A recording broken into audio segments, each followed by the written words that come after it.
So psoriasis is such a difficult ailment to figure out for a lot of people. It's something that's actually very difficult for a lot of people to treat. And it's actually very confusing too, because you go to someone like a dermatologist who's supposed to be the specialist in this type of thing. And all they want to do is give you the same exact things over and over again. They start out with the creams. They typically don't work. They move on to the biologics and other medications that are extremely harmful for your body, things that some of you have to take for the rest of your life. And it's very confusing. And so today I want to set things straight for you guys. For those of you that maybe you don't want to have to venture into the natural healthcare world of meeting with a doctor, I do suggest doing that obviously, but maybe you don't want to do that, but you just want to know, what should I take to help my psoriasis? And what supplements should I be doing? And that's always a hard question for me to answer. If somebody just messages me and says, what supplements should I take? My first thought is, I don't know you. But if you do have psoriasis, there's some things we know about you, and there's some things we can assume when we're creating a supplement plan. And this is going to be a starting plan. Okay, so I'm going to give you 5 things today, 5 supplements that you can start with. Maybe you've tried a lot of things. Maybe you're brand new to this natural way of doing things or ideas of doing things for psoriasis, and you want to make a big difference in it. And you want some answers. And so I'm here to give you those answers today. At the end of this 5 things, I got one bonus one for you. I try to keep it minimal. I don't want you taking 1,000 different supplements, and I also don't want you spending your whole bank account on these supplements. So we also have ways to make it more affordable if you work through us, or you go to in the links below, or here's this, if you want the link for getting supplements, anything I recommend or anything you want supplement-wise at 20% off. We have an account with full scripts, and I'll put you underneath our account and you can get it at 20% off. Okay, so that saves you some money too. But let's dive into this. Number 1, you've heard me talk about it before. Some of you have taken it before. You've heard a lot of other health experts talk about it before. Even in the medical community, they know. And it's really interesting. The medical community kind of catches up with the natural community. I do more and more research I do, and I come across blogs or people's websites, and I'm finding that the doctor writing the blog is now a medical doctor, where it used to always be naturopaths and chiropractors and functional medicine, natural doctors and things like that. And it's at first I'm like, their paradigm's a little bit different in the medical world. They're still thinking about treating and they're trying to do it naturally.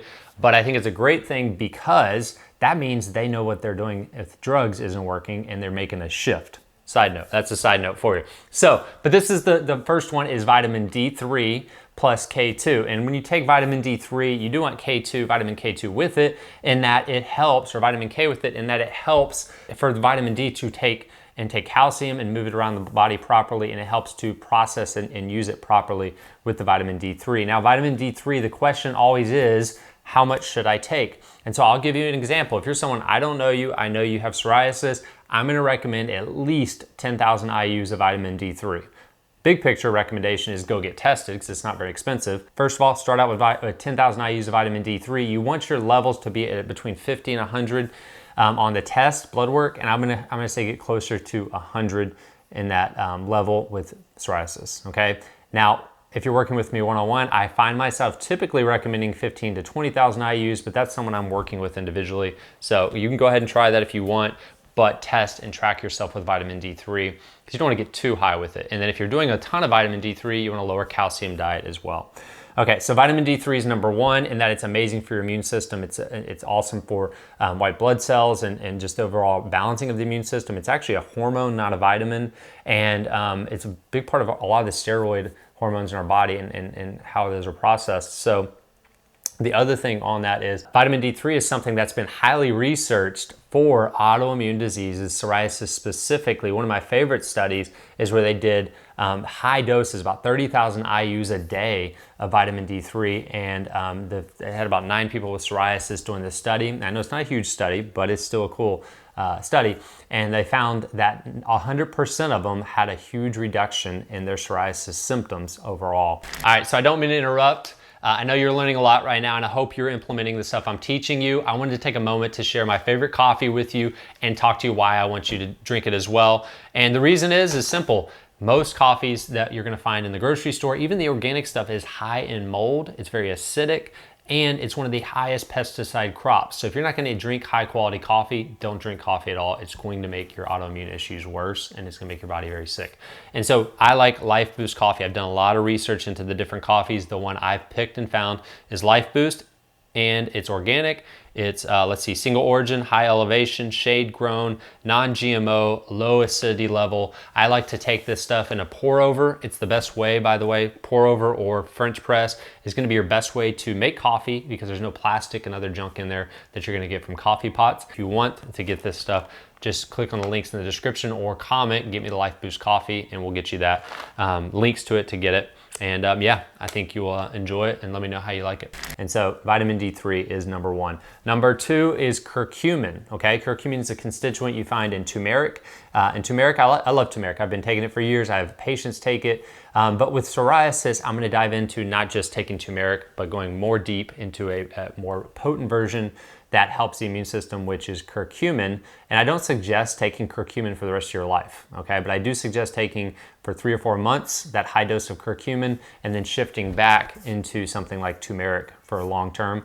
And so curcumin has been shown to help block tumor necrosis factor and a lot of the T cell response that happens with psoriasis, causing this abundance or overactive immune response, causing too much skin to be produced. Okay, so curcumin is one of the most studied things out there for that, and I've used it for many years and it's very effective. My next one, and these are my two favorite because no one talks about them. You know, curcumin, vitamin D, turmeric, people talk about those all the time. This one is my favorite. It's called cat's claw. I'm gonna put these two together because you can use them together or you can pick one to use, but it's either cat's claw and or Rehmannia. And cat's claw is something you haven't heard me talk about a lot. It's something I've used with a lot of rheumatoid arthritis patients and a lot of our other autoimmune issue patients. I haven't used it as much with psoriasis. No reason specifically. Rehmannia is just kind of the one I've mostly talked about and used, but you know, the more I look into cat's claw, it has so many health benefits in terms of the immune system. It increases white blood cell count, it blocks tumor necrosis factor, or inhibits tumor necrosis factor. It also inhibits a lot of other inflammatory factors that become overactive in the immune response. It excites what we call the Th2 immune system, or part of our immune system, innate immune system there, that helps to inhibit or reduce the Th1 immune response, which is what becomes so overactive with autoimmune diseases. So this has multiple anti-inflammatory effects, have been shown with osteoarthritis, has been shown with other gut health issues like irritable bowel syndrome and IBS and Crohn's, studies on that. There's so many studies on cat's claw. So those two are key. And you can take one, you can take both. I typically go with something like cat's claw for a while and then Rehmannia for a while, kind of shift it up. What we've learned about herbs as our body does kind of get used to them and adapt to them. And so I like to, if we're gonna use them for medicinal purposes, it's good to change them up every 3 months. So you can go cat's claw, then Rehmannia, kind of back and forth with it. So we got D3, curcumin, cat's claw, and Rehmannia. And then the next one is very simple. It's something that we should never even had to take if our soils were healthy. But unfortunately, our soil is just destroyed. I mean, year after year, our soil gets worse and worse. The topsoil layer is getting lower and lower. And that's happening because of conventional farming practices, of a lot of disking, a lot of glyphosate use, a lot of fertilizer use. And this really depletes the soil in minerals and trace minerals, right? So you get minerals like potassium, magnesium, calcium, things like that. But you also have trace minerals like our metals, like copper, iron, boron, things like that are very important for every function in our body, and especially a good, healthy immune response. What I've found is that when I start seeing patients with psoriasis and other autoimmune diseases, is the depletion in minerals and trace minerals is almost always there, or the symptoms of it is there, meaning it seems to be there in the bloodstream, but it isn't necessarily there, it isn't necessarily get into the cell. So I highly recommend taking a trace mineral with minerals, okay? So the exact brands of all these things I recommend, those will be in the comments, or in the description below. And actually, if you want the brands of these, just say, hey, send me the supplements you're talking about. I'll send you the list and how to get them at 20% off. And again, I'm not just doing this to get you to buy supplements at 20% off. It's because the reason I'm shooting this video, actually the exact reason is because that's probably the number one question I get is what supplements should I take? And so I want to make it clear what's the best thing to start with, and that's what we're talking about. So minerals and trace minerals, and it's simple. I like the liquid ones. You just put a little bit, not the extra bunch of flavors and things like that, but just a liquid trace mineral. Our water has become very depleted in trace minerals. You know, we're meant to be drinking living water, you know, spring water. Unfortunately, through the pipes and through the chemicals they add into our water system, the filtration of it all, these minerals get lost, and we're drinking dead water, and it becomes actually will pull minerals out of our body. And so things like reverse osmosis, distilled water, those things are mineral depleted and will actually pull minerals from your body, or from areas of your body, okay? So adding trace minerals in is big.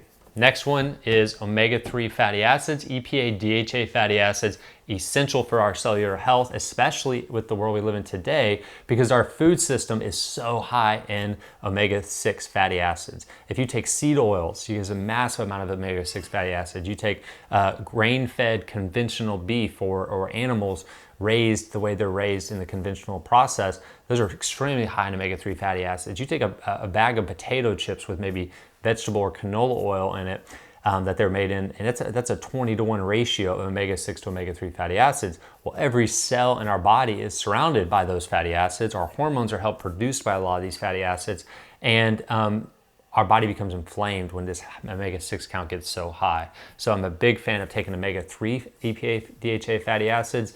I like cod liver oil, but there's calamari oil, you got tuna oil, you got all these things. The key is having a good quality source so there's not heavy metals and it's not rancid when you take it. But that ultimately the reason it's been linked to things like helping with arthritis and other inflammatory diseases is because it helps balance the cell wall and reduce inflammation. Okay, now I got a bonus for you guys. So let me list those off again. We got number 1, vitamin D3, curcumin. We got cat's claw and Romania. We have omega-3 fatty acids, EPA, DHA fatty acids, and our minerals and trace minerals. The bonus one that I recommend, and I typically have with most patients, is benthothiamine, which is vitamin B1 thiamine. Okay, so thiamine is pretty cool in that we've become very depleted in vitamin B1. Not always necessarily on testing, but in the symptoms. And when we add B1 back in, high doses of vitamin B1, we see really cool stuff happen. If you just want to go on a kind of a goose chase and learn about vitamin B1, put that into the YouTube tab and put megadosing vitamin B1 or megadosing thiamine, and you're going to learn a lot of stuff. And it's going to be pretty cool when you understand that thiamine is essential for so many processes in our body, and things like caffeine, lack of sleep, high stress, preservatives, chemicals, things like that, alcohol, all those things actually can cause a decrease in thiamine. I've seen things like sleep apnea go away by getting people on high doses of vitamin B1. We've seen psoriasis change. And what it ultimately is doing is it's calming our nervous system response. It helps pull us out of that fight or flight response that so many of us have gotten stuck in. Go back and watch the videos I've done on the vagal nerve response and how important that is to your gut health and to things like psoriasis and other autoimmune diseases. So that's it, guys. Those are the list of supplements. If you're someone that you just want to make those changes, you want to go natural, you're not sure where to start, that's what I would recommend starting, okay? If you want these supplements and you want to get 20% off of them, go on our Full Scripts account, just simply comment below and say, I want the link to get these things at 20% off. I'll send it to you. And you can get them all, you can get one of them, your choice. But once you're on that Full Scripts account, the cool part of it is you get anything on Full Scripts for 20% off, and they have every supplement you can think of. So you're welcome. We're saving you some money there and make it through that process. All right, guys, make sure you subscribe to this channel, share these videos. People need to hear and understand that health doesn't have to be drugged up, right? We don't need medications. We don't need surgeries. I was talking to a patient today, and they were talking about their cardiologist and how off the charts he was in terms of making them take cholesterol meds and all these different medications for no reason. And, it made me think, the really only thing they're really doing, any doctor you go to, any medical doctor you go to that's not thinking naturally, like a lot of them are now, is they're either cutting something out, they're burning something off, right, with radiation or burning things off your skin, or they're chemicalizing your body and manipulating your body with certain different chemical drugs. That's it. none of that spells health. You cut it off, you radiate it, or you cut it off, you burn it, and you chemicalize it. None of that's going to get you healthy. So we have to go natural, and the only way people go natural is if they have someone or something to follow. So share this, and thank you guys so much. Continue to become your own health expert.